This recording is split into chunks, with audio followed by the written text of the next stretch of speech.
In the Christian world, it is not very common for pastors, ministers, well-known preachers, speakers, and leaders to openly show their lives. Sometimes we look at the preacher and we don't even know how many children he has, where he lives, what kind of home he has, how he earns money, how he pays his bills, or what he personally faces in everyday life. Yes, sometimes preachers mention something personal in a sermon, but usually only on the surface. Most of the time they minister through the word, but they do not show the life behind the word. But when Jesus spoke to his first disciples, the first thing he said was, "Come and see." He did not say only, "Come and listen." No, he said, "Come and see." Because it matters not only what a person says, but how that person lives. Jesus also warned about leaders who teach the right things, but do not live by them. He said, in essence, do what they tell you to do, but do not follow what they do, because they do not practice what they preach. Familiar? And maybe this is one of the reasons some preachers and teachers do not want people to see their real life. Maybe they are ashamed to admit that their life does not match their message. That is why Luke, who wrote the Gospel of Luke and the book of Acts, begins Acts by saying that his first book was about all that Jesus began to do and to teach. Not only what Jesus taught, what Jesus did. Because real teaching must come from life, not only from the head. Now, I get it. I understand that in many churches there is this accepted idea that pastors are leaders, not your friends. And there is some truth in that. I understand. A pastor cannot be everyone's close personal friend. That is simply impossible. I understand it. I was a pastor for 25 years. Even Jesus had crowds. Then he had disciples. Then he had his 12. Then he had even smaller circle. So yes, there are levels of excess. But biblical leadership is not corporate leadership with Bible verses attached to it. The church is not a company. The congregation is not a customer base. The pastor is not a CEO delivering content from a stage on Sundays. Do you see the difference? A ministry requires some level of nearness. Jesus did not lead only through teaching. He led through life. He ate with people. He traveled with them. He got tired in the front of them. He prayed in the front of them. He was misunderstood by them. He washed their feet and allowed them close enough to see his strength and his sorrows.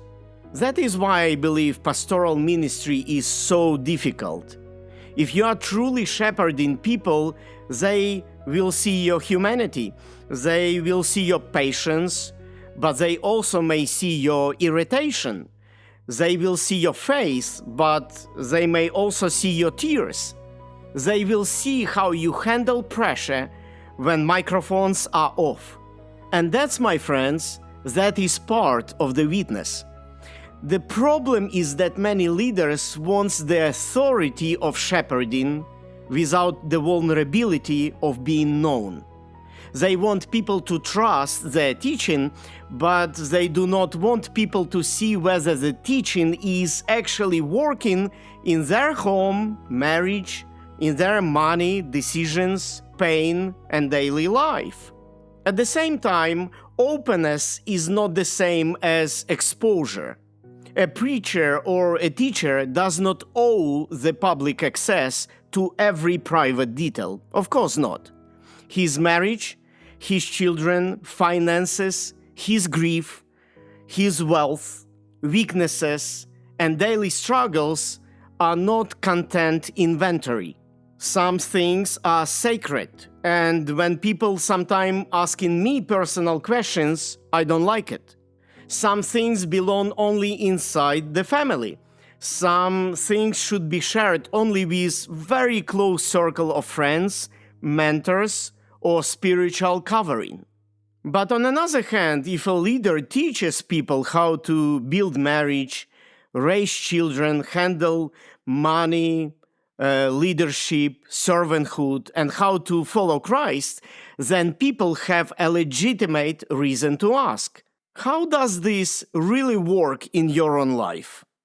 Not perfectly. Nobody lives perfectly, but honestly. Listen, I do believe a preacher should be open enough that people can see integrity, but not so exposed that his family becomes public property. So yes, show how you deal with pressure. Show how you make decisions, how you handle mistakes, how you process grief, conflicts, disappointments, how you deal with work, money, marriage, and calling in general. But do not use your spouse's pain, for example, your children's private life, or intimate family matters as sermon material without wisdom and permission from others. It is too far when transparency becomes performance. It is too far when family members are exposed for the leader's credibility. I would say it is too far when private wounds are turned into public branding. I don't think it is appropriate. But on another side, too little is also dangerous.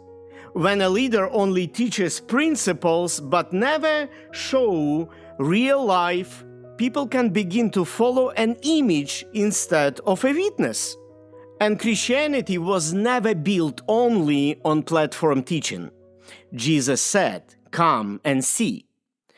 Paul also said, "Follow me as I follow Christ." Luke wrote about what Jesus began to do and to teach.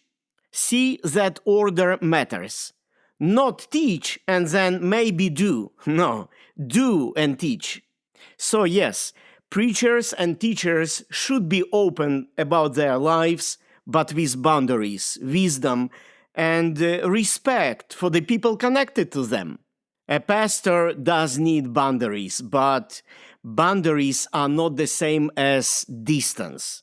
A pastor does need protection, but protection is not the same as hiding. A pastor does need structure, but structure should not become a wall that keeps the congregation from seeing his real life. And people do not need unlimited access to a pastor's private world, but they do need enough access to see his integrity. Because if all people see is a platform, they may follow a gift, but if they see the life, they can recognize a witness. So yes, some gap is necessary. But when the gap becomes the leadership model itself, I do not think it reflects Jesus. It reflects fear, image management, or a corporate system borrowed from the world and baptized with Christian language. The goal of the openness is not to satisfy curiosity. The goal is to let people see whether the message is being lived.